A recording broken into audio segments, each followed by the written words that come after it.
बैठ जाइए, बैठ जाइए।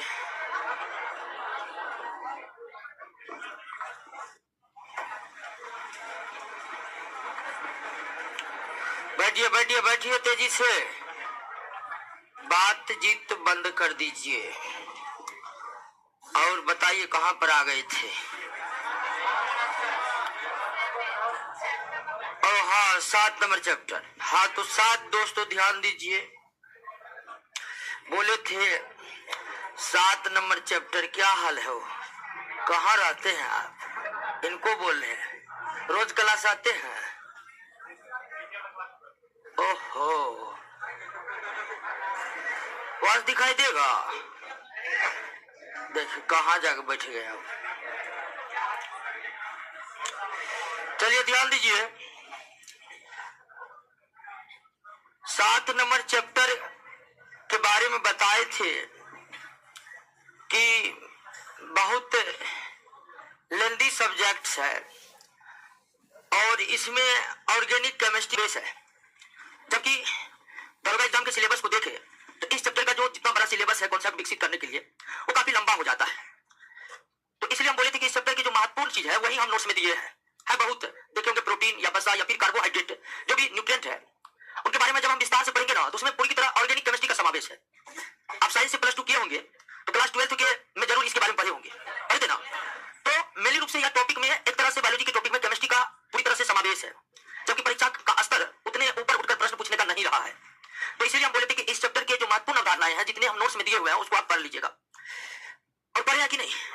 पढ़े है ना? और हम बोले थे पढ़ लीजिएगा, हम क्वेश्चन करवाएंगे और इस चैप्टर में टोटल 129 प्रश्न होगा। 129 प्रश्न का आंसर आप याद कर लिए तो कार्बोहाइड्रेट, प्रोटीन, वसा से रिलेटेड जो प्रश्न पूछेगा उसमें आपको कोई दिक्कत नहीं होगा। आज तक दरोगा में जितना बार एग्जाम हुआ है कार्बोहाइड्रेट, प्रोटीन, वसा के बारे में जो पूछा है बस यही 129 में कोई उठा के पूछा है। इसलिए वैसे भी हम बार बार कहते हैं कि प्रश्नों पर पकड़ बनाइए, क्योंकि कॉन्सेप्ट बहुत है। जितना हम थ्योरी आपको क्लास में बता दिया ना वो काफी है, काफी आपके एग्जाम के लिए। इसलिए और डिटेल में जाकर समझने की कोई आवश्यकता नहीं, आवश्यकता है तो सिर्फ प्रश्नों को याद रखने का। जो प्रश्न को याद रख लिया है वही कंपटीशन करा जाए, ठीक है ना? हाँ, और याद कैसे रहेगा? बार बार हम कह रहे हैं बैठ कर पढ़िए, नहीं तो पढ़ने वाला का कोई कमी नहीं है। और ध्यान रखिएगा, सेटर से मार्केट में घूमते रहता है, वो कहेगा कि मेरा पापा को डायरेक्ट विधायक से संपर्क है, ठीक है, मेरे पापा को डायरेक्ट मुख्यमंत्री से संपर्क है, इतना पैसा दो दरोगा बन जाओ। तो वो सबके चक्कर में नहीं पढ़ना, बहुत है जिसका बाप पैसा वाला उस चक्कर में पढ़ा हुआ है। 20 लाख टका दे करके फील्ड पर घूम रहा दरोगा बनेंगे। जब दरोगा का रिजल्ट आता पता चलता उसका नाम है 20 लाख तक हो गया, उसके बाद टका देने माता टेंशन, उसके बाद नहीं वो टका वसूलने माता टेंशन। तो वो सब चक्कर में नहीं पढ़ना है। दरोगा का नौकरी केवल और केवल टैलेंट से होता है और टैलेंट से ही सारे लोग दरोगा बने। अब वो अलग बात है कि मान लीजिए बोर्ड का जो अध्यक्ष है उसके पास ढेर सारा विशेषाधिकार है, वो अपने विशेषाधिकार का इस्तेमाल करके, जैसे आप पढ़े होंगे पॉलिटी में कि बड़े बड़े जो सदस्य होते हैं उनके पास विशेषाधिकार होते हैं। जैसे जिलाधिकारी है उसके पास खुद के विशेषाधिकार है कि कुछ पोस्ट पर वो स्वयं नियुक्तियां कर सके, तो उनके विशेषाधिकार में जाकर किसी को हो जाता तो वो बड़ी बात नहीं है। लेकिन जो टैलेंट है, जो 20,000 क्वेश्चन में रट लिया, वो दरोगा बनेगा ही बनेगा, बनेगा ही बनेगा मेरिट तक। लेकिन उसमें एक भी मिस किया मेरिट में छटेगा, ये भी बात है। इसीलिए प्रश्नों को याद रखना बहुत जरूरी है, ठीक है? हम बहुत हमारे कोचिंग से जो दरोगा इतना बना है, पता नहीं चलता कि दरोगा बना नहीं बना, सही बात है। वैसे जो बन जाता है उससे ज्यादा मिलते जुलते है नहीं, क्योंकि हो जाने के बाद पता नहीं क्या हो जाता है वो, ठीक है? तो इसीलिए, लेकिन अधिकांश लोग को हम देखे हैं मेरिट में 1 नंबर से छट गया, 2 नंबर से छट गया। ये 1 नंबर 2 नंबर से छट जाओ ना, लोग कहते हैं कि भाग्य गड़बड़ था इसीलिए छट गया। नहीं, आपको 20,000 को याद नहीं होगा,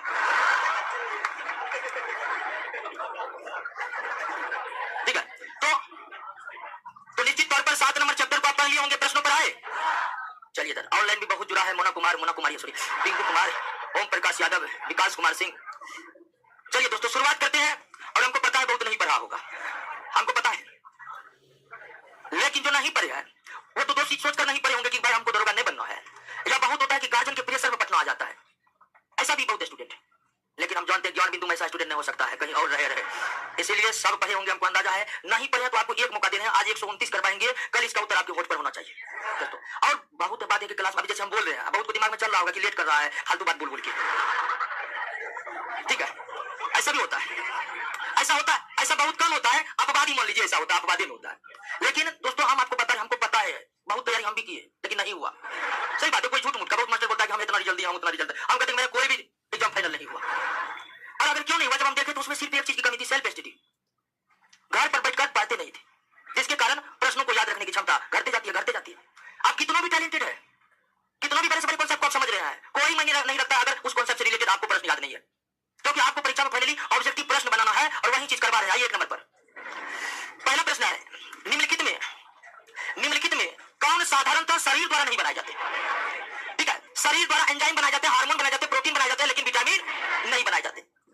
शरीर में विभिन्न प्रकार के एंजाइमों का निर्माण होता है, बाह्यस्रावी ग्रंथि में विभिन्न प्रकार के हार्मोन का निर्माण होता है, हमारे विभिन्न प्रकार के अंतःस्रावी ग्रंथियों में। शरीर के भीतर कोशिकाओं में राइबोसोम के द्वारा किसका निर्माण होता है? प्रोटीन का निर्माण होता है। शरीर के लीवर में विभिन्न प्रकार के प्रोटीन का निर्माण होता है, ठीक है, लीवर में विभिन्न प्रकार के वसा का निर्माण होता है, लेकिन विटामिन का निर्माण नहीं होता। अपवाद है एक विटामिन, वो है विटामिन के और ए, जो हमारे शरीर में बनता है, लेकिन वो अपवाद है। नहीं तो विटामिन शरीर के कोशिकाओं को, जंतु के शरीर के, और यहाँ पर किसके शरीर की बात है? जंतु को। यदि याद रखिएगा, पौधों के शरीर में विटामिन का निर्माण हो सकता है। आप जो सब्जी खाते हैं, गाजर खाते हैं, उसमें विटामिन ए है, तो कैसे है उसमें विटामिन ए? क्योंकि पौधा में यह क्षमता है कि वह अपने कोशिकाओं में विटामिन का निर्माण कर सकते हैं, लेकिन जंतु के कोशिकाओं के भीतर यह क्षमता नहीं है कि वो विटामिन का निर्माण कर सके। कुछ विटामिन अपवाद है जिनका निर्माण हमारे शरीर में होता है, तो विटामिन का निर्माण हमारे शरीर में नहीं होता है। चलिए, ऑनलाइन वाला सब दूसरा का भी आंसर दे रहा है और हमारा आंसर भी मार्केट में बिक रहा है। एक बार तो हम दुकान में 10 टका में देखेंगे क्या सब है आंसर में। तो आंसर जो क्लास में देते हैं उस पर ज्यादा फोकस करना है, लेकिन होता है एक दो मिस हो जाता है। 200 क्वेश्चन है, करवा कभी भूल चूक से एक आध मिस्टेक क्लास में भी हो जाता है, लेकिन अंतर ये जो मिस्टेक होगा आपको पता चल जाएगा ये मिस्टेक है। ठीक है, तो ये दूसरा प्रश्न पहला समझ गए। जीवन तंत्र में एंजाइम का क्या कार्य है? एंजाइम का पूरा कार्य 6 नंबर चैप्टर में पढ़े। जैविक क्रियाओं को उत्प्रेरित करना। जैविक क्रियाओं को उत्प्रेरित, जैविक क्रिया मतलब वो क्रिया जो शरीर को जिंदा रखने के लिए अति आवश्यक है।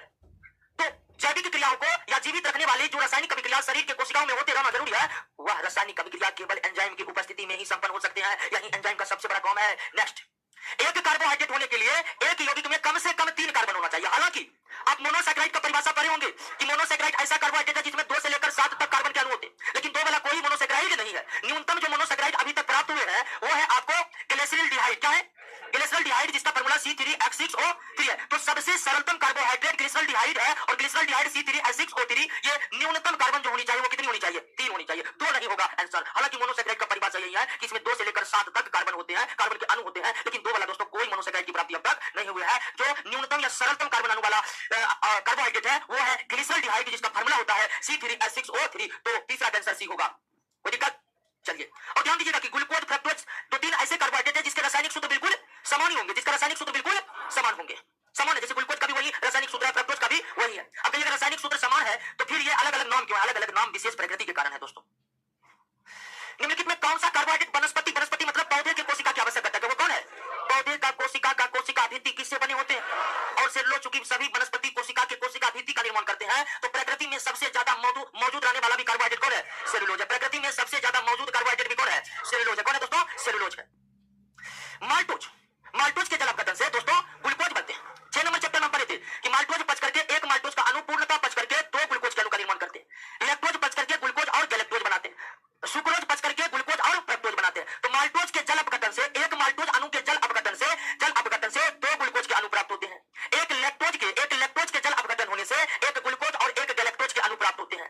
एक सुक्रोज कार्बोहाइड्रेट के जल अपघटन से 1 ग्लूकोज और 1 फ्रक्टोज के अणु प्राप्त होते हैं।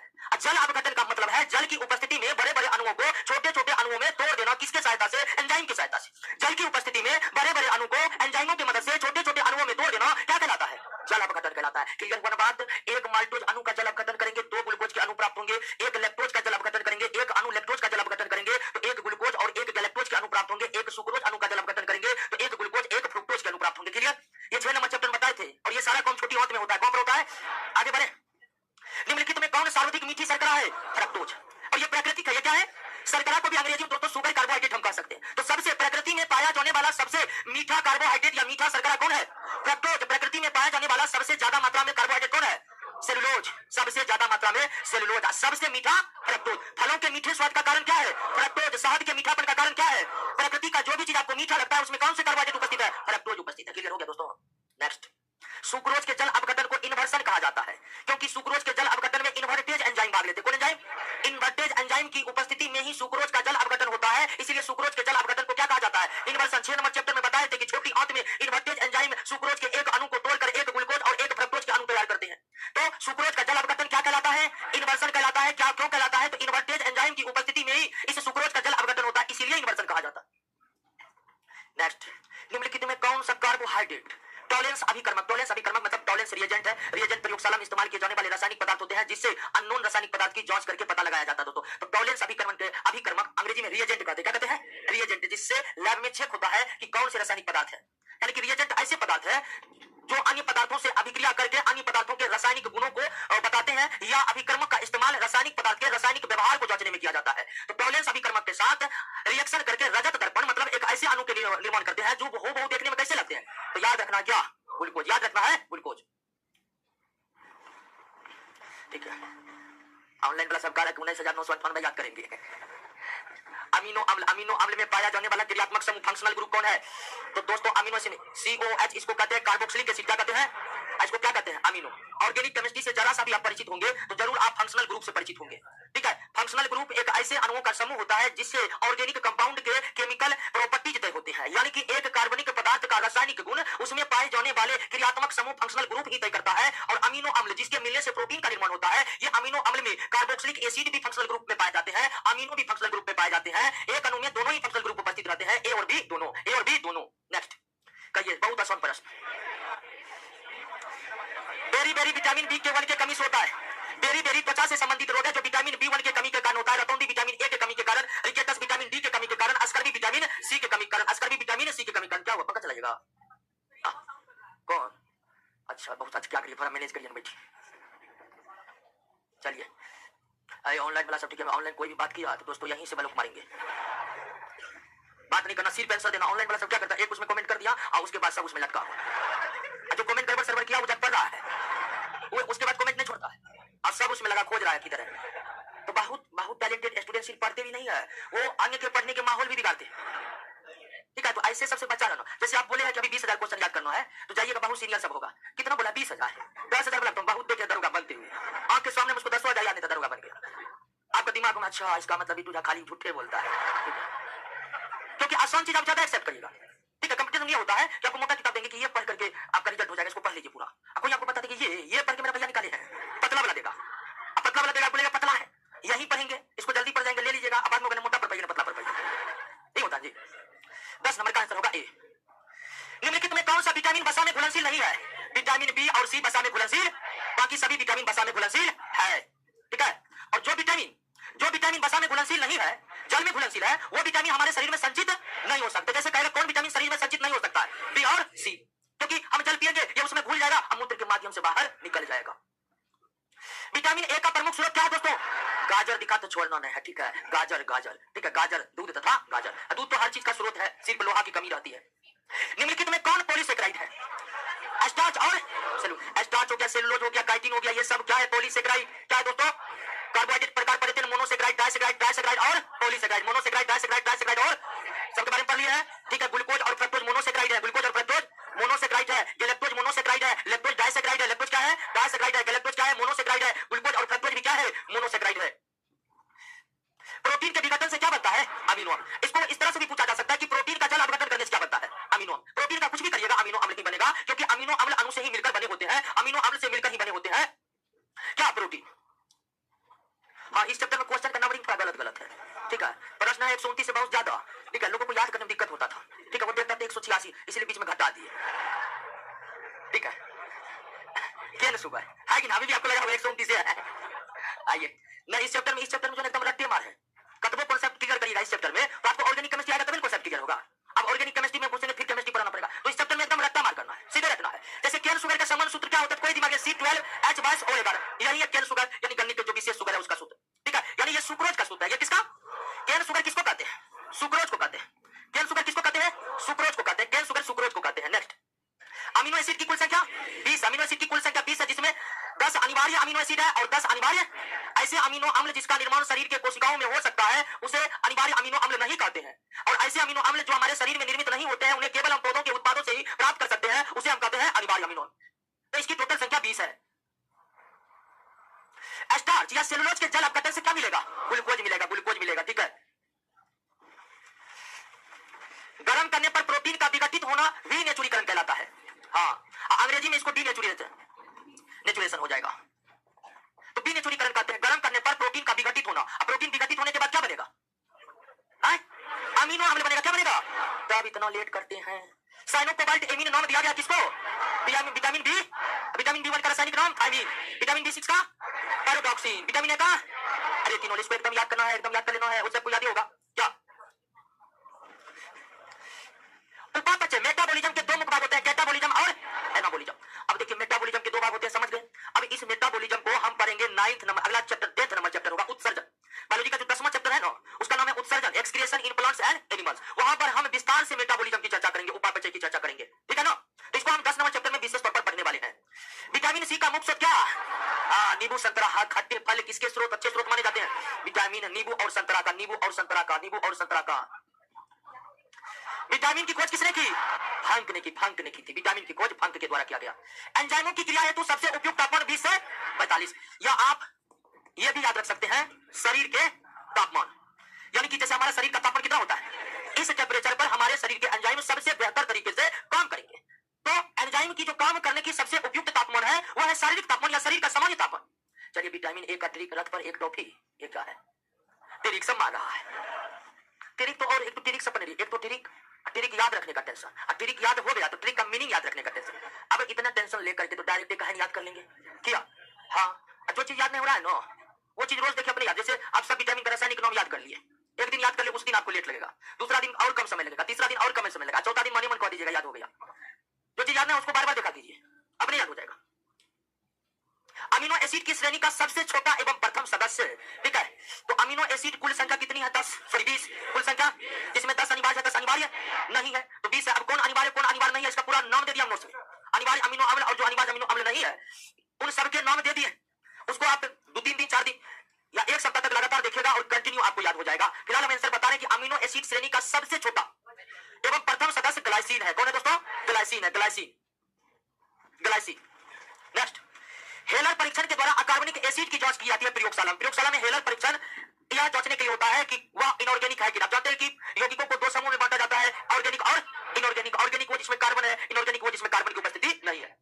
तो अकार्बनिक एसिड, ठीक है, जैसे HCl, एक क्या है? अकार्बनिक एसिड। HCl क्या है? अकार्बनिक एसिड है, क्योंकि इसमें कार्बन नहीं है। तो ऐसे अकार्बनिक एसिड की जांच की जाती है प्रयोगशाला में हेलर परीक्षण के द्वारा। नेक्स्ट, प्रोटीन का सबसे प्रमाणित परीक्षण है जेंथोप्रोटिक परीक्षण, और जेंथोप्रोटिक से सिर्फ प्रोटीन नहीं बल्कि कार्बोहाइड्रेट की उपस्थिति का भी पता लगाया जाता है। जेंथोप्रोटिक परीक्षण प्रयोगशाला में प्रोटीन एवं कार्बोहाइड्रेट दोनों के पहचान के सर्वोत्तम तरीके हैं दोस्तों। नेक्स्ट, कार्बोहाइड्रेट का परीक्षण किया जाता है जेंथोप्रोटिक परीक्षण के द्वारा। कार्बोहाइड्रेट का परीक्षण किया जाता है जेंथोप्रोटिक। तुरंत बताएं कि प्रयोगशाला में प्रोटीन एवं कार्बोहाइड्रेट की उपस्थिति जांच के लिए सबसे बेहतर और सबसे प्रमाणिक परीक्षण कौन है? जेंथोप्रोटिक परीक्षण। क्या है जेंथोप्रोटिक परीक्षण? तो यही सब तथ्य जो है आपको याद रखना है। अब जेंथोप्रोटिक परीक्षण क्या है, इसमें क्या क्या यूज होता है, कौन रासायनिक पदार्थ इस्तेमाल होते हैं, इतना भी नहीं जाना है। सिर्फ हमको याद रखना है कि जेंथोप्रोटिक परीक्षण होता है और इसके द्वारा प्रोटीन और कार्बोहाइड्रेट की उपस्थिति की जांच की जाती है। अब ये क्वेश्चन बदलेगा नहीं, क्योंकि यही सबसे प्रमाणिक दूसरा है, बदलेगा क्या? प्रोटीन के अणु पर विद्युत आवेश होता है दोस्तों। विद्युत आवेश का मतलब होते हैं इसलिए क्योंकि वे क्या होते हैं? पोलर होते हैं। क्या होते हैं? ध्रुवीय होते हैं। दोस्तों हम जब ऑर्गेनिक केमिस्ट्री पढ़ेंगे ना, उसमें पढ़ेंगे कोवैलेंट बॉन्ड के बारे में। किसके बारे में? कोवैलेंट बॉन्ड से ही संबंधित है पोलर और नॉन पोलर, ध्रुवीय और अध्रुवीय। तो ध्रुवीय और अध्रुवीय क्या होता है, ध्रुवीय अणु क्या होते हैं, अध्रुवीय अणु क्या होते हैं दोस्तों, इसको हम पढ़ेंगे केमिस्ट्री में। फिलहाल आप याद रखिए कि प्रोटीन के अणु पर विद्युत आवेश इसलिए होता है क्योंकि ये क्या होते हैं? ध्रुवीय होते हैं। जैसे आप याद रखे होंगे कि जल का उच्चतम क्वथनांक क्यों होता है, तो जल में हाइड्रोजन बॉन्ड होते हैं। ठीक उसी तरह इसको भी याद रखिएगा, प्रोटीन के अणु पर विद्युत आवेश इसलिए होता है क्योंकि इसके अणु क्या होते हैं? ध्रुवीय होते हैं। विपरीत गंध, गंध का कारण क्या है? आंशिक जल अपघटन।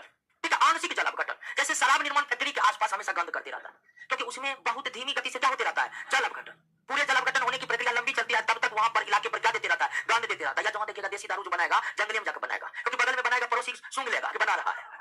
जंगल से रहेगा देसी दारू का फैक्ट्री। क्यों? तो शराब बनाने की प्रक्रिया में अपघटन की प्रक्रिया होती है, आंशिक रूप से होती है और गंध देती रहती है। तो जो विपरीत गंध है उसका कारण है आंशिक जल अपघटन। पूर्ण जल अपघटन जब हो जाएगा दोस्तों तो फिर वो गंध नहीं देंगे, गंध की स्थिति में आ जाएगी। फलों में पाया जाता है, तुरंत बताए थे, फलों का मीठे स्वाद और शहद के मीठे स्वाद का कारण है। चलिए टिरिक पर टिरिक आ रहा है, विटामिन याद रखने का टिरिक सब आता है। अच्छा, टिरिक रोशन सर सब देते हैं टिरिक। एक बार में भूमध्य रेखा क्लियर है। हाँ ठीक है, एक बार में कर्क रेखा क्लियर है। तो आर्ट्स में ढेर सारा टिरिक देंगे, आर्ट्स में टिरिक देंगे। हमको तो टिरिक फिरिक आता नहीं दोस्तों, हम तो डायरेक्ट, हमको सिर्फ जानते हैं, हम सिर्फ विद्यार्थी पर यही भरोसा रहता है कि हम जितना प्रश्न दिया है विद्यार्थी रट लेगा तो औकात नहीं कंपटीशन को उसको बाहर कर दे। ठीक है, नाइट्रोजन आवश्यक घटक है। नाइट्रोजन आवश्यक घटक है किसका? यानी लिपिड का, पॉलीसेकेराइड तो कार्बोहाइड्रेट ही है, वसा का और कार्बोहाइड्रेट का निर्माण कार्बन हाइड्रोजन ऑक्सीजन से हो सकता है। लेकिन प्रोटीन निर्माण के लिए कार्बन हाइड्रोजन ऑक्सीजन के अलावा नाइट्रोजन की अनिवार्य आवश्यकता होती है। बिना नाइट्रोजन के केवल कार्बन हाइड्रोजन ऑक्सीजन से कार्बोहाइड्रेट तो बन सकते हैं, वसा तो बन सकते हैं, लेकिन प्रोटीन के लिए नाइट्रोजन की अनिवार्य आवश्यकता होती है। सबसे प्रबल एंटीऑक्सीडेंट ऑक्सीडेंट यानी कि ऑक्सीकरण निरोधी प्रक्रिया करने वाला, यह है सेलेनियम दोस्तों। क्या है? सबसे प्रबल एंटीऑक्सीडेंट सेलेनियम है। हालांकि फ्लोरीन के बारे में आप पढ़ेंगे, वो भी बहुत प्रबल एंटीऑक्सीडेंट है, ठीक है। वो ऑक्सीडाइजेंट एजेंट है, सॉरी फ्लोरीन ऑक्सीडाइजेंट एजेंट यानी कि वो ऑक्सीकरण करवाने में नंबर 1 है, और ये एंटीऑक्सीडेंट है यानी कि ऑक्सीकरण न करवाने में यानी कि या किसी पदार्थ में डाल देंगे दोस्तों तो ऑक्सीकरण की प्रक्रिया नहीं हो सकती है, लेकिन ये बहुत ही विषैले होते हैं। ऑक्सीकरण कोई चीज नहीं होगा तो कोई भी चीज खराब नहीं होगा। हमारे खाद्य पदार्थ खराब क्यों होते हैं? क्योंकि उसमें हवा का प्रवेश हो जाता है, हवा का ऑक्सीजन जाकर के उन खाद्य पदार्थ से रिएक्शन कर लेते हैं, फलस्वरूप हमारे खाद्य पदार्थ क्या हो जाते हैं? खराब हो जाते हैं। लेकिन अगर उसमें सेलेनियम मिला देंगे तो बिल्कुल खराब नहीं होगा, लेकिन खाद्य पदार्थ में ये नहीं मिला सकते क्योंकि ये प्रबल एंटीऑक्सीडेंट होने के साथ साथ प्रबल विषैले होते हैं। विषैले वैसे आप जानते हैं अधिकांश धातु विषैले होते हैं। अधिकांश धातु क्या होते हैं? और एक धातु बिल्कुल विषैले नहीं होते हैं, चांदी। इसलिए मिठाई पर चांदी के क्या किए जाते हैं? वर्क किए जाते हैं, उसको लोग आराम से खा लेते हैं, कोई दिक्कत नहीं होता। चांदी बिल्कुल 0% टॉक्सिक होता है। धातु में चांदी है कि जो 0% टॉक्सिक। ग्लाइकोजन किसका बहुलक है? ग्लूकोज का। ग्लाइकोजन स्टार्च भी किसका बहुलक है? इससे पहले क्वेश्चन पूछे पढ़े थे कि स्टार्च और ग्लाइकोजन का जल अपघटन करेंगे क्या मिलेगा? क्यों मिलेगा? तो ग्लूकोज के अणु ही जुड़ करके ग्लाइकोजन और स्टार्च का निर्माण करते हैं। तो ग्लाइकोजन का ग्लाइकोजन किसका बहुलक है? ग्लूकोज का। स्टार्च किसका बहुलक है? ग्लूकोज का। एस्टेरॉल और एस्ट्रॉइड एक प्रकार का व्युत्पन्न लिपिड है। क्या है? डिराइव्ड फैट्स या लिपिड, ठीक है। एस्टेरॉल, कोलेस्टेरॉल, एस्टेरॉइड, इंटेरेस्टेरॉल, ये सारे के सारे क्या है? व्युत्पन्न लिपिड। क्या है? व्युत्पन्न लिपिड। लिपिड 3 प्रकार के होता है, पढ़े होंगे तो, सिंपल लिपिड और कंपाउंड लिपिड और डिराइव्ड लिपिड। तो ये एस्टेरॉल और एस्ट्रॉइड क्या है? डिराइव्ड लिपिड है। निम्नलिखित में कौन मोनोसेक्राइड है? यहां पर दोस्तों लिखिए कि कौन मोनोसेक्राइड नहीं है। कौन मोनोसेक्राइड नहीं है? तब आपका आंसर होगा क्या? लैक्टोज, क्योंकि राइबोज मोनोसेक्राइड है, फ्रक्टोज मोनोसेक्राइड है और ग्लिसरॉल्डिहाइड तो सबसे छोटा मोनोसेक्राइड है। लैक्टोज यहां पर डाइसेक्राइड है। तो प्रश्न यह होगा कि निम्नलिखित में कौन मोनोसेक्राइड नहीं है? तब आंसर क्या होगा? लैक्टोज। गन्ने का शक्कर में क्या होता है? गन्ने के शक्कर में सुक्रोज होता है। क्या होता है? सुक्रोज टूट कर क्या देगा? इसलिए यहां पर आंसर क्या होगा? ग्लूकोज एवं फ्रक्टोज। गन्ने के शक्कर में सुक्रोज रहते हैं, गन्ने के शक्कर में क्या रहते हैं? सुक्रोज आते हैं, और सुक्रोज हमें ऑप्शन में नहीं है। तो सुक्रोज के एक अणु का जब जल अपघटन होगा तो एक ग्लूकोज और एक फ्रुक्टोज के अणु प्रदान करेंगे, एक ग्लूकोज और एक फ्रुक्टोज के अणु प्रदान करेंगे। आगे बढ़ते दोस्तों। विटामिन के की शरीर के किस कार्य हेतु जरूरी है? विटामिन डी दोस्तों हेपेरिन के संश्लेषण के लिए जरूरी है, प्रोथ्रोम्बिन के संश्लेषण के लिए जरूरी है, फाइब्रिनोजेन को फाइब्रिन में बदलने के लिए, इन सभी के लिए। और ये सभी चीज जुड़े हुए हैं, ये सभी चीज जुड़े हुए हैं रक्त का थक्का बनाने से, ब्लड क्लॉटिंग से ये सारे कार्य जुड़े हुए हैं। इसीलिए हम आगे के चैप्टर में जब ब्लड क्लॉटिंग के बारे में पढ़ेंगे तब इन सब के बारे में हम विस्तार पूर्वक जान जाएंगे दोस्तों, ठीक है ना। तो विटामिन के शरीर में इन सभी कार्य के लिए आवश्यक है, और कार्यों को हम आगे ब्लड जब पढ़ेंगे दोस्तों तो काफी डिटेल में पढ़ लेंगे। जब पढ़ेंगे ही आप देखिएगा सर्कुलेटरी सिस्टम होगा। हेपेरिन एक प्रकार का म्यूकोपॉलीसेकेराइड है, और म्यूकोपॉलीसेकेराइड एक प्रकार का आपका क्या है? कार्बोहाइड्रेट है। क्या है? कार्बोहाइड्रेट है ना। हेपेरिन कार्बोहाइड्रेट है, कार्बोहाइड्रेट ऑप्शन नहीं है तो म्यूकोपॉलीसेकेराइड कार्बोहाइड्रेट है हेपेरिन, और इसी के उपस्थिति के कारण शरीर में ब्लड, शरीर के भीतर ब्लड कभी जमता नहीं है। नेक्स्ट, निम्नलिखित में किस विटामिन कारण कैल्शियम की कमी होती है? Vitamin D. विटामिन डी को हार्मोन भी कहा जाता है। कौन सा विटामिन हार्मोन की तरह कार्य करते हैं? विटामिन डी, क्योंकि विटामिन डी विटामिन है लेकिन कार्य हार्मोनों के जैसा करता है। अर्थात हमारे शरीर में पर्याप्त विटामिन डी रहेगा तभी हमारे रक्त में पाए जाने वाले कैल्शियम हमारे हड्डी से जुड़ेगा और हड्डियां मजबूत बनेगी। आपके शरीर में कैल्शियम है लेकिन विटामिन डी की कमी हो गई तो वो कैल्शियम फिर हड्डी से जाकर जुड़ेगा नहीं। यानी विटामिन डी हमारे शरीर में स्थित कैल्शियम को हड्डियों से जुड़वाता है। बॉडी बिल्डर जो एस्टेरॉइड यूज कर रहे हैं वो क्या होता है? बिल्कुल वही एस्टेरॉइड, वो बसा होता है। एस्टेरॉइड एक प्रकार का क्या है? बसा है, बसा, ठीक है। जल्दी वेट बढ़ाने के लिए लोग इसका इस्तेमाल करते हैं। निम्नलिखित में किस अणु के बारंबारता से सेलुलोज पूछते हैं, ग्लाइकोजेन पूछते हैं, स्टार्च पूछते हैं, सब किसके बारंबारता या किसके बहुलक है? ग्लूकोज। नेक्स्ट, निम्नलिखित में कौन अमीनो अम्ल अमीनो ग्रुप का सार्वत्रिक दान करता है? तो कौन है? ग्लूटामिन। यानी ग्लूटामिन एक ऐसा अमीनो अम्ल है जो सभी प्रकार के प्रोटीन में पाए जा सकते हैं, सभी प्रकार के प्रोटीन में, इसीलिए इसको सार्वत्रिक दानकर्ता कहा जाता है, यानी सबको दान करने वाला, ठीक है। नेक्स्ट, किसके कमी से पेलेग्रा रोग होता है? पेलेग्रा नियासिन विटामिन B3 को कहते हैं। विटामिन B3 को निकोटिनिक एसिड या नियासिन कहते हैं, जिसके कमी से पेलेग्रा रोग होता है। त्वचा से संबंधित रोग है। ग्लाइसिन एक प्रकार का क्या है दोस्तों? अमीनो अम्ल है। ग्लाइसिन क्या है? अमीनो अम्ल है। अब पढ़े होंगे 20 अमीनो अम्ल में इसका नाम है। मायोसिन एक प्रोटीन और ये फाइब्रस प्रोटीन है। मांसपेशियों में पाए जाने वाले प्रोटीन को ही मायोप्रोटीन कहते हैं और ये फाइब्रस प्रोटीन है। और आपको जब हम मसल्स के बारे में, रेखित पेशी, आरेखित पेशी के बारे में पढ़े थे तो आपको बताए थे कि इनकी कोशिकाएं लंबी लंबी संरचनाएं वाली होती है, और मांसपेशी या पेशी की कोशिकाएं लंबी लंबी संरचनाएं वाली इसलिए होती है क्योंकि उसमें बृहद मात्रा में यानी अधिक मात्रा में उपस्थित रहते हैं क्या? Fibrous protein. नेक्स्ट, पॉलीन्यूरिटिस रोग विटामिन B1 यानी थायमिन की कमी से होते हैं और ये त्वचा से ही संबंधित रोग है। निम्नलिखित में कौन अत्यंत ही अनिवार्य अमूल्य है? ट्रिप्टोफेन सारा अमीनो एसिड है लेकिन ट्रिप्टोफेन नहीं है तो निश्चित तौर पर प्रोटीन अणु का निर्माण नहीं हो सकता है, दोस्तों। नेक्स्ट, निम्नलिखित में किस विटामिन से साइट्रस फल का रस अधिक मात्रा में पाया? किस विटामिन है? हाँ, साइट्रस फल में क्या पाया जाता है? विटामिन सी पाया जाता है। साइट्रस फल में विटामिन सी पाए जाते हैं। नेक्स्ट, किस एक को छोड़कर शेष सभी अनिवार्य अमीनो अम्ल है? तो लाइसिन, एबानिन है। एवानिन याद किया है ना? देख लीजिए, एक बार देख लीजिएगा, इसको स्टार मार देते हैं, देख लीजिएगा। निम्नलिखित में किस एक को छोड़कर शेष सभी अनिवार्य अमीनो अम्ल की सूची आपके नोट्स में दिया है, तो एवानिन होगा दोस्तों, लेकिन एक बार आप चेक कर लीजिएगा, शायद हम मिस्टेक कर रहे होंगे। अगला पढ़ा जाए। हीमोग्लोबिन एक प्रकार का क्रोमोप्रोटीन है। ऐसे प्रोटीन जिसमें कोबाल्ट, मैग्नीज या लोहा के अणु जुड़े रहते हैं उसे क्या कहते हैं? क्रोमोप्रोटीन। आप जानते हैं कि हीमोग्लोबिन के जो प्रोटीन है उसमें लोहा जुड़ा रहता है, इसीलिए हीमोग्लोबिन क्या है? क्रोमोप्रोटीन। सभी एंजाइम का आधार क्या है? प्रोटीन। यानी एंजाइम किससे मिलकर बने होते हैं? प्रोटीन से। एंजाइम किससे मिलकर बने होते हैं? प्रोटीन से मिलकर बने होते हैं। नेक्स्ट, पेप्टाइड बंधन उपस्थित रहते हैं किसमें? यानी अमीनो अम्ल से ही किस अणु का निर्माण होता है? प्रोटीन अणु का। अमीनो अम्ल आपस में जुड़ करके प्रोटीन अणु का निर्माण करते हैं, और अमीनो अम्ल आपस में जिस रासायनिक बंधन के द्वारा जुड़े होते हैं उसका नाम क्या है? पेप्टाइड। यानी प्रोटीन में उपस्थित अमीनो अम्ल जिस केमिकल बॉन्ड के द्वारा आपस में बंधे रहते हैं उस बॉन्ड को क्या कहते हैं? पेप्टाइड बंधन कहते हैं। उसे क्या कहते हैं? पेप्टाइड बंधन कहते हैं, पेप्टाइड बॉन्ड कहते हैं। नेक्स्ट, कोलेस्ट्रॉल एक प्रकार का क्या है? एस्टेरोल है। एस्टेरोल है। जब एस्टेरोल दे दिया है ना तो वसा से ज्यादा सर्वश्रेष्ठ उत्तर क्या है? एस्ट्रोल। और एस्ट्रोल के अणु जुड़कर ही क्या बनाएंगे? कोलेस्ट्रॉल। और एस्ट्रोल को कोलेस्ट्रॉल में परिवर्तित करने वाला है हमारा लीवर का ये जो व्युत्पन्न प्रोटीन है, जितने भी व्युत्पन्न प्रोटीन है, चाहे वो कोलेस्ट्रॉल हो, एस्टेरॉइड हो, इंटरेस्ट्रोल हो, सभी व्युत्पन्न प्रोटीन का निर्माण मानव के लीवर में होता है। कौन होता है? लीवर में होता है। लीवर में होता है। और फिर ये ऑप्शन नहीं रहता तो हम क्या देते इसका? क्योंकि ये व्युत्पन्न लिपिड है, लिपिड बसा एक दूसरे के पर्यायवाची है। निम्नलिखित में कौन एक लिपिड नहीं है? काइटिन। काइटिन कार्बोहाइड्रेट है। काइटिन कार्बोहाइड्रेट है और पॉलीसेकेराइड कार्बोहाइड्रेट है। जिस तरह स्टार्च, ग्लाइकोजेन पॉलीसेकेराइड कार्बोहाइड्रेट है, उसी तरह काइटिन भी एक पॉलीसेकेराइड कार्बोहाइड्रेट है। एंजाइम किसके प्रति काफी संवेदनशील होते हैं? पीएच मान का तथा तापमान का। दो चीज के प्रति काफी संवेदनशील होते हैं, यानी तापमान में हल्का सा उतार चढ़ाव, पीएच मान में हल्का सा उतार चढ़ाव एंजाइम के शक्ति को प्रभावित कर देती है। तापमान में ना ऑप्शन में नहीं, प्रकाश है, प्रकाश नहीं। फॉस्फोलिपिड एक प्रकार का संतृप्त वसा। देखिए, फॉस्फोलिपिड एक प्रकार का कंपाउंड लिपिड है। कौन लिपिड है? Compound lipid. 3 प्रकार के पढ़ाए थे, तो ये फॉस्फोलिपिड या लिपिड में जब कुछ भी और जुड़ा ना, फॉस्फो, क्रोमो, तो वो सब संयुक्त लिपिड होते हैं, यानी कंपाउंड लिपिड होते हैं। और फॉस्फोलिपिड में जो वसा अम्ल उपस्थित होता है वो कैसा होता है? संतृप्त होता है। और याद रखना, संतृप्त स्वास्थ्य के लिए हानिकारक होते हैं। संतृप्त वसा स्वास्थ्य के लिए हानिकारक होते हैं। हमें असंतृप्त वसा खानी चाहिए। प्रोटीन का सबसे महत्वपूर्ण कार्य है जैव उत्प्रेरक के रूप में। जैव उत्प्रेरक के रूप में कार्य एंजाइम करते हैं, लेकिन उन एंजाइमों का निर्माण किसके द्वारा होगा? प्रोटीन के द्वारा होगा। उन एंजाइमों का निर्माण किसके द्वारा होगा? प्रोटीन के द्वारा होगा। इसलिए प्रोटीन का सबसे महत्वपूर्ण कार्य जैव उत्प्रेरक के रूप में है। लिपिड क्या है? लिपिड एक प्रकार का एस्टर है। लिपिड क्या है? और एस्टर एक ऐसे एस्टर एक कार्बनिक पदार्थ है। कैसा पदार्थ है? कार्बनिक पदार्थ है। और ऐसे कार्बनिक पदार्थ है जिसमें मीठी सुगंध होती है। जितना भी परफ्यूम होता है दोस्तों, वो सभी परफ्यूम में एस्टर का यूज किया जाता है। किसका? एस्टर का यूज किया जाता है। हाँ, सारा परफ्यूम में, कोई उसमें प्राकृतिक चीज नहीं होता है। निम्नलिखित में कौन संतृप्त फैटी अम्ल है? संतृप्त और असंतृप्त फैटी अम्ल का लिस्ट दिया है, एक बार देखिए तो और आंसर निकालिए तो आप लोग।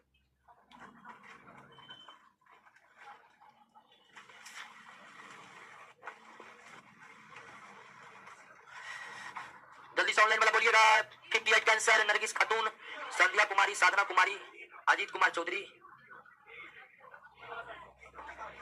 अनिकेतवा आहिर नाम, एक लड़का का नाम है अनिकेतवा, यही नाम लिखा है। 4955, कमलेश कुमार चौधरी, मोनू आलम। चलिए, गुड्डू बहुत कैंसर है, साहिल कुमार। अरे बातचीत नहीं, क्या होगा? आए 1 मिनट। न्यूट्रिक अम्ल, न्यूट्रिक अम्ल क्या है? असंतृप्त। 1 मिनट, 1 मिनट। हाँ, कौन संतृप्त फैटी अम्ल ब्यूटेरिक है? उलेइक, इरूसिक और पाल मिटोलेइक अम्ल असंतृप्त है, जबकि ब्यूटेरिक संतृप्त है। क्लियर? और हमें अपने भोजन में असंतृप्त वसा खानी चाहिए। पौधों के उत्पाद से जो वसा प्राप्त होता है उसमें असंतृप्त होते हैं, जंतुओं के उत्पाद से जो वसा प्राप्त होता है उसमें संतृप्त होते हैं। जैसे कि सरसों के तेल में असंतृप्त वसा अम्ल है, और घी जो हम खाते हैं उसमें संतृप्त है। यानी कि सरसों तेल की जगह घी खाना शुरू कर देंगे तो वो ज्यादा खतरनाक स्थिति है शरीर के लिए। और खतरनाक स्थिति इसलिए हो जाता है कि वसा आप काम कर रहे हैं और खा रहे हैं, कोई दिक्कत नहीं, लेकिन खा रहे हैं घी या काम नहीं कर रहे, बैठे हुए हैं, तो वो शरीर में जाकर क्या होगा? स्टोर होगा। संतृप्त वसा जैसे घी हो गया, इन समय भारी परिमाण में ऊर्जा होती है, और अगर वो ऊर्जा हम काज करके खत्म नहीं करेंगे तो वो क्या होगा? जमा होते जाएगा।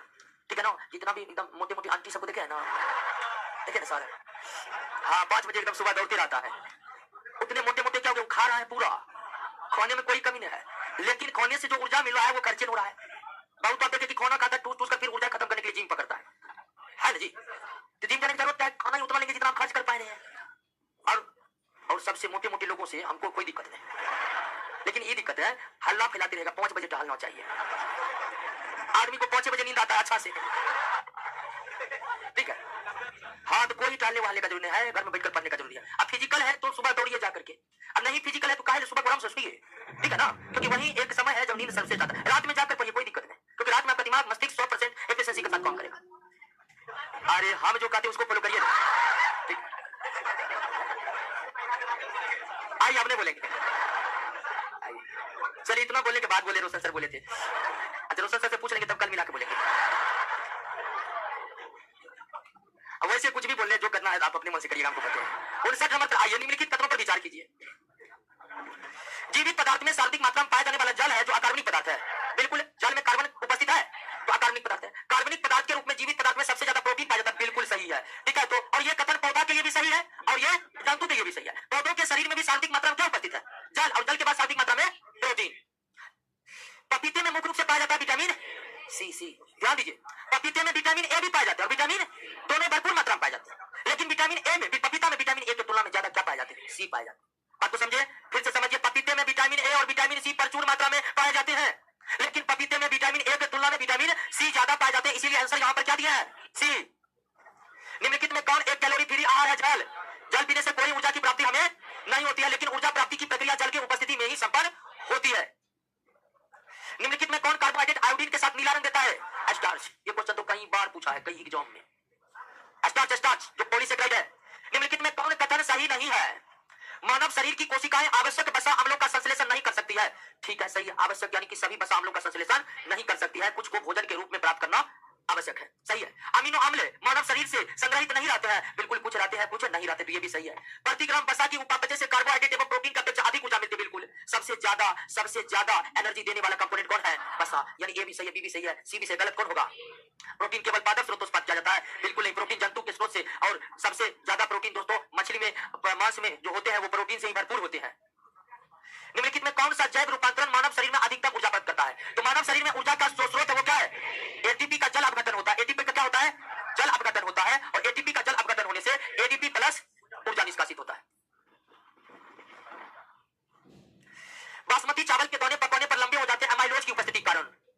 एमाइलोज की उपस्थिति के कारण होता है दोस्तों, यह सब एकदम रटने वाला फैक्ट है। एमाइलोज किस फल में लोहा प्रचुर मात्रा में पाया जाता है दोस्तों? करौंदा के फल में। दोस्तों करौंदा के फल में। भारत में 47,500 प्रकार के पेड़ पौधे हैं, सबको पहचानिएगा। कितना प्रकार के पेड़ पौधे? भारत की धरती पर 47,500 जातियों के अलग अलग पौधे रहते हैं। एक एक करके सबको पहचानना मुश्किल है।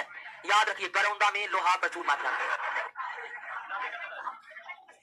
भैंस के दूध में औसत वसा 7.2। करौंदा को देखो, नेट पर सर्च करिए करौंदा। हाँ, सही पकड़ेगा। मानव के बाल एवं नख में निम्नलिखित में कौन सा प्रोटीन? केराटिन। ध्यान रखिएगा, केराटिन जो है वो प्रोटीन है। एक मिलता जुलता नाम है, क्या? Chitin. Chitin carbohydrate, keratin protein है, काइटिन। इससे पहले प्रश्न था काइटिन के संबंध में, तो दोनों नाम काफी मिलते जुलते हैं, अंतर बहुत भयंकर है। केराटिन प्रोटीन है और काइटिन कार्बोहाइड्रेट है। गेहूं के रोटी के गुणों को प्रभावित करने वाला पदार्थ कौन है? ग्लूटीन। ग्लूटीन के कारण ही गेहूं को जब खींचते हैं तो प्लास्टिक के जैसे निकलता है, तो प्लास्टिक जैसे गुण वाला जो आता है उसमें गेहूं को गूंथने पर गुण, वो ग्लूटीन प्रोटीन की उपस्थिति के कारण। प्रोटीन की प्रचुरता वाले खाद्य पदार्थ में उपस्थित अमीनो अम्ल टायरोसिन के बारे में निम्नलिखित में कौन एक सही नहीं है?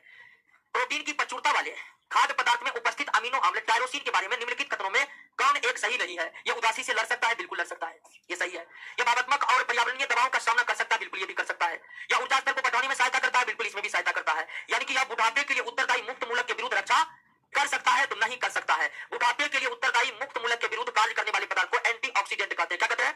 एंटीऑक्सीडेंट पदार्थ। ठीक है, तो ऐसे भोज्य पदार्थ जो एंटीऑक्सीडेंट से भरपूर हो वही बुढ़ापे के लिए उत्तरदायी मुक्त मूलक के विरुद्ध रक्षा कर सकता है। अब कहिएगा बुढ़ापे के विरुद्ध मुक्त मूलक क्या है? तो दोस्तों हमारे शरीर को जीवित रखने के लिए कई प्रकार की रासायनिक अभिक्रियाएं शरीर के भीतर लगातार चलती रहती है।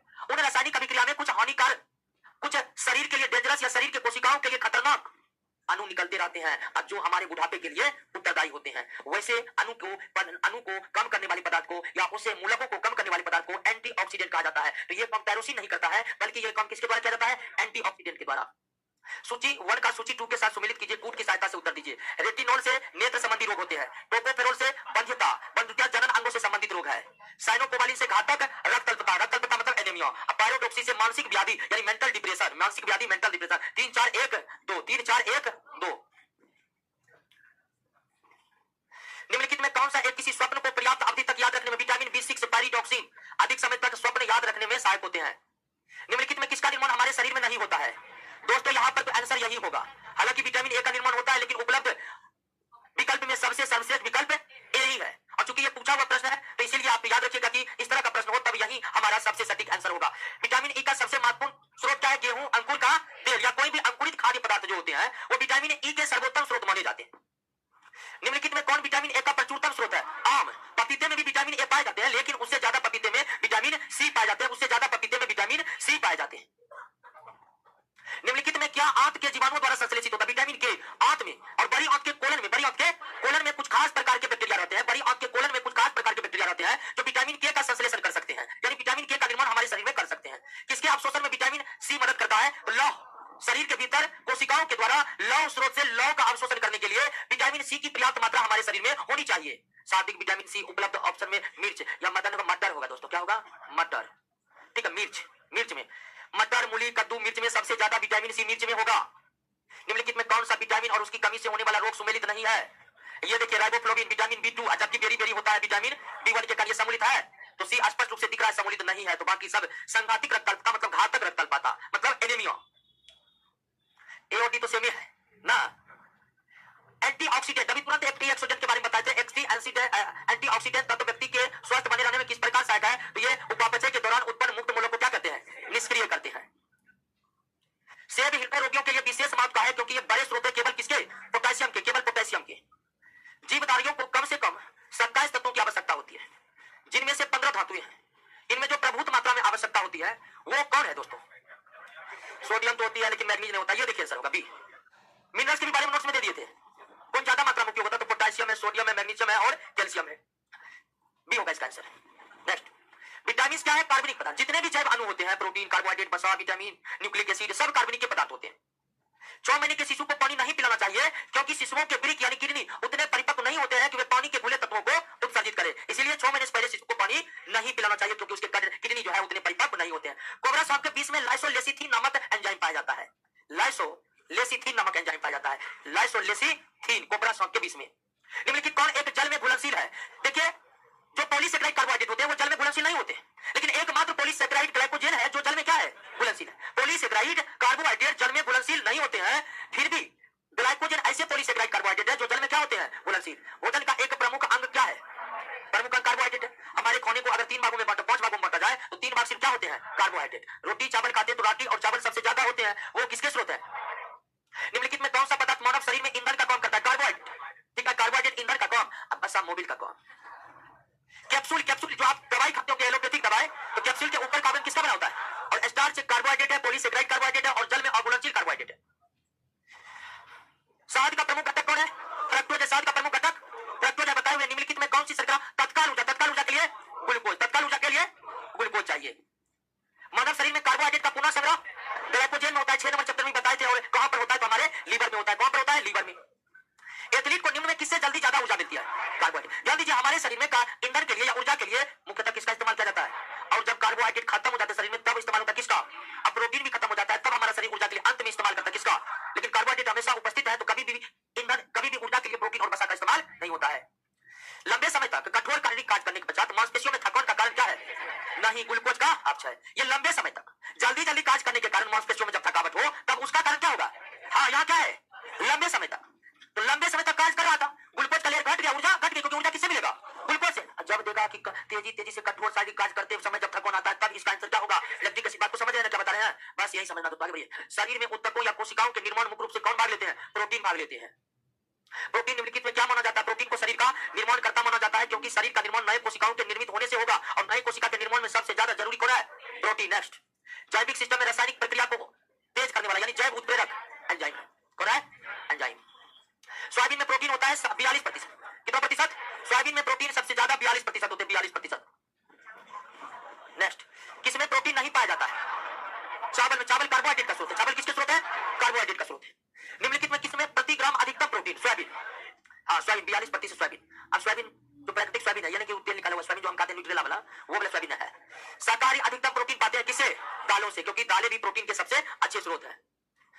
ऊंट बिना पानी के कुछ दिनों तक मरुस्थल में रहता है और ऐसा कैसे कर पाता है?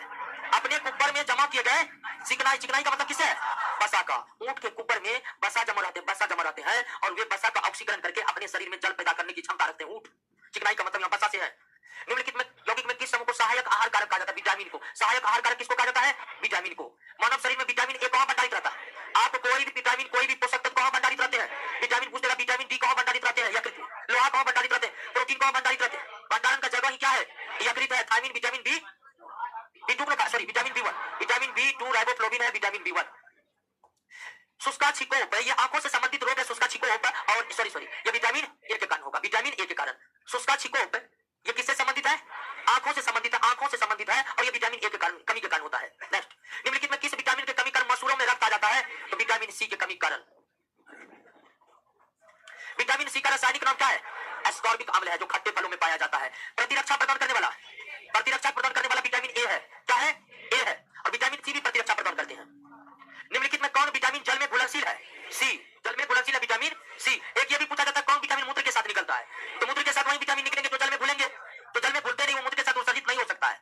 प्रातःकालीन धूप है, धूप की जब भी बात होगी किसकी बात होगी? विटामिन डी की बात होगी। मछलियों के यकृत तेल में विटामिन ए और डी दोनों रहते हैं, ए भी रहते हैं और डी भी रहते हैं। अब दोनों प्रचुर मात्रा में रहते हैं। जिस मछली के यकृत में रहते हैं उसका नाम क्या है? कॉड। कॉड मछली। कौन मछली? हाँ, विटामिन ए और डी दोनों भरपूर रहते हैं, विटामिन ए और डी दोनों भरपूर रहते हैं। अभी तक ऑनलाइन वाला सब 85 अकाउंट में कर रहा है, लगता है किसी का छूट गया है। जिनका कोई छूट गया है तो आप लोग जो ऑनलाइन जवाब दीजिएगा। आगे बढ़ गए हम। कोलेक कैल्सिफेरॉल किसका? विटामिन डी का। विटामिन ई का रासायनिक नाम क्या है? टोकोफेरॉल। विटामिन ई विशेषता किसके लिए महत्वपूर्ण है? तो लिंग ग्रंथियों के समान क्रिया के लिए, लिंग ग्रंथियों के समान क्रिया के लिए। मानव आहार में पॉलिश किए गए चावल से कौन सा रोग होता है? तो पॉलिश किए गए चावल के, पॉलिश जब चावल होता है, चावल के ऊपरी परत गायब हो जाते हैं। चावल के ऊपरी परत गायब हो जाने से विटामिन B1 के जो ऊपरी परत स्रोत है वो गायब हो जाते हैं, जिससे क्या होने की संभावना? Very very. दांतों में निम्नलिखित में क्या होता है? कैल्शियम। हड्डियों में भी मुख्य रूप से क्या होता है? कैल्शियम होता है। निम्नलिखित में किस तत्व का संबंध दांतों के विकृति के साथ है? फ्लोरीन। फ्लोरीन की कमी से यह रोग होता है, यानी कि दांत विकृत हो जाते हैं, लेकिन फ्लोरीन की अधिकता से भी रोग होते हैं दांतों से संबंधित। हृदय की धड़कन को नियंत्रित करने के लिए पोटेशियम की आवश्यकता है। किसकी? निम्न कौन आयोडीन का सर्वोत्तम स्रोत है? शैवाल। आयोडीन के सर्वोत्तम स्रोत शैवाल। लेमिनेरिया शैवाल, लेमिनेरिया प्राय देना। उपास्थि यानी कि कार्टिलेज तथा हड्डियों के निर्माण में, संपोषण में कौन जरूरी है? कैल्शियम। कैल्शियम। कैल्शियम की आवश्यकता निम्नलिखित में किसमें होता है? मांसपेशी के कार्य करने में, खून जमने में, हड्डियों के विकास में। उपरोक्त सभी में जरूरी है कैल्शियम की, उपरोक्त सभी में जरूरी है कैल्शियम का। पालक में दोस्तों आयरन, पालक सबसे महत्वपूर्ण स्रोत है आयरन के। लौह आवश्यक है, यानी लोहा आवश्यक है हीमोग्लोबिन आरबीसी निर्माण के लिए। बिल्कुल सही है। सामान्य स्वास्थ्य बनाए रखने के लिए यह भी सही है। शरीर के ऊतकों तक ऑक्सीजन पहुंचाने के लिए यह भी सही है। उपर्युक्त सभी, उपर्युक्त सभी। निम्नलिखित में कौन सा खाद्य स्रोत लोहे का सर्वोत्तम स्रोत है? सेब। सेब। घातक रक्तल्पता यानी साइनोकोवालिन के कारण होता है, सबसे घातक रक्त एनीमिया। गिलास पानी से शून्य जूल ऊर्जा या शून्य कैलोरी। एक क्वेश्चन था कि कौन कैलोरी फ्री आहार है? कैलोरी फ्री आहार यही है, जल। केंद्रीय खाद्य प्रौद्योगिकी अनुसंधान संस्थान दोस्तों मैसूर में है, मैसूर कर्नाटक। अगला, बच्चों के अंगों की अस्थियां मुड़ जाती है। अस्थियां तो विटामिन डी के कारण, जिसके कमी कारण रिकेटस होता है। क्या होता है? रिकेटस। निम्नलिखित में कौन सा युग्म सही नहीं है? देखिए, कॉड यकृत, कॉड मछली का नाम है। कॉड किसका है? इसमें विटामिन ए पाया जाता है या डी पाया जाता है? विटामिन 2 नहीं पाया जाता, यही आपका सम्मिलित नहीं है, बाकी सब सम्मिलित है। विल्सन रोग एक आनुवंशिक विकार है जो शरीर में तांबा की अत्यधिक संचय के कारण होता है। विल्सन रोग तांबा के अत्यधिक संचय के कारण। ल्यूकेमिया एक प्रकार का कैंसर है जिसमें असाधारण रूप से बढ़ोतरी होती है। किसकी? WBC कोशिका की मात्रा सामान्य से अधिक होना रक्त में ल्यूकेमिया कहलाता है। मां का दूध नवजात को लगभग संपूर्ण आहार प्रदान करता है, किंतु इसमें निम्नलिखित में किसका अभाव होता है? तो लोहा का अभाव रहता है, लोहा का अभाव होता है। मिल्क जो है कंप्लीट फूड कहलाते हैं, लेकिन फिर भी उसमें लोहा का क्या रहता है? अभाव रहता है। सनशाइन पूछ रहा है जी, तो विटामिन डी होगा। सनशाइन विटामिन डी होगा। निम्नलिखित में से विटामिन कौन सा है? फोलिक अम्ल। विटामिन बी नहीं बोलो, तो फोलिक अम्ल। अभी नहीं कोई बोले थे तो फोलिक अम्ल इसमें विटामिन है, और विटामिन बी कॉम्प्लेक्स ग्रुप का ये विटामिन है। 14 वर्ष की आयु के बच्चों के विकास के लिए सबसे ज्यादा जरूरी क्या है? प्रोटीन है, क्योंकि प्रोटीन ही नए नए कोशिकाओं के निर्माण करेंगे, जिससे कि वृद्धि तेज होगा। मानव शरीर में इन्फेक्शन को रोकने के लिए विटामिन ए विटामिन सी होगा। इन्फेक्शन रोकना है ना, प्रतिरक्षा प्रदान करने वाला कौन है? Vitamin A. इन्फेक्शन रोकने वाला विटामिन सी। छिली हुई सब्जी को धोने से कौन विटामिन? सी। वहीं जाएगा, धोने से वहीं जाएगा जो पानी में घुलता है। अब पानी में घुलता कौन? सी। ये डी सब जा नहीं सकता क्योंकि पानी में घुलता ही नहीं है। विटामिन B6 की कमी से औरतता यानी कि एनीमिया, औरतता यानी कि। नेक्स्ट, पाराजीनी फसल स्वर्ण चावल किस एक वांछनीय लक्षण के लिए तैयार की गई है? Vitamin A.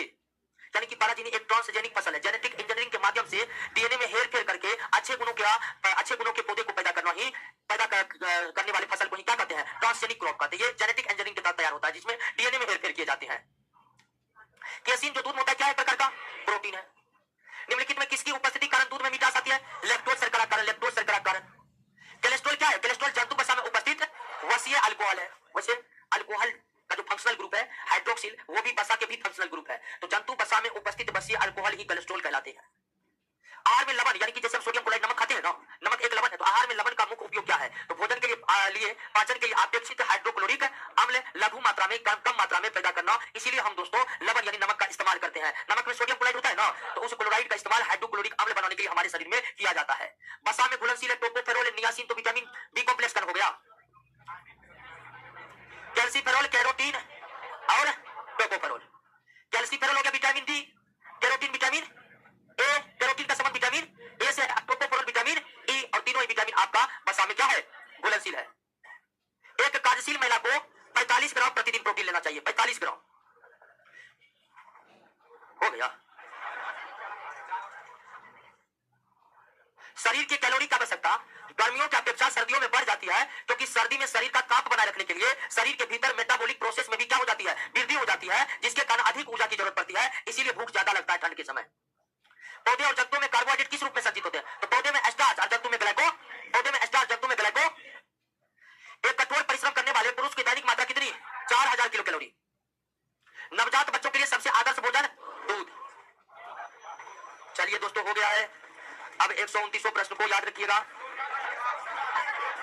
149 है, मिलिए अगले क्लास में। आराम से जाइएगा, हल्ला करते नहीं जाइएगा।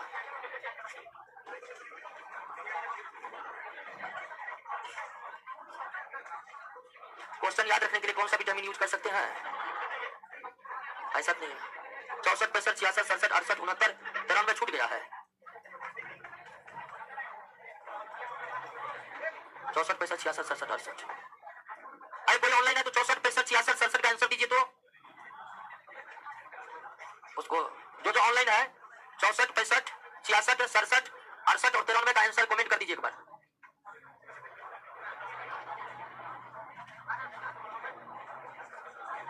बफरिंग क्या था कि कैसे छूट गया था?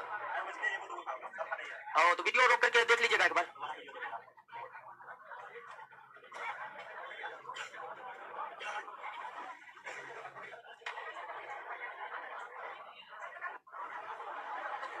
हाँ, कमेंट कर रहा है 65 का सी। 93 का भी कमेंट कर दीजिएगा कोई। मशरूम में सबसे ज्यादा प्रोटीन होते हैं, सोयाबीन से भी ज्यादा। एटीपी से, एटीपी बिल्कुल सबसे ज्यादा ऊर्जा एटीपी का एडीपी में कन्वर्ट होने से होता है। 71 नंबर किन्हीं का छूट गया है, देखते हैं 71 नंबर का क्या आंसर। 71 नहीं है ना? 71 का सी होगा जी, सी फॉर कैट। 71 जो मिलान करने वाला है, 2 को 71 है। लुसेंट में 3000 कैलोरी दिया हुआ है। अच्छा, देख लेंगे उसको।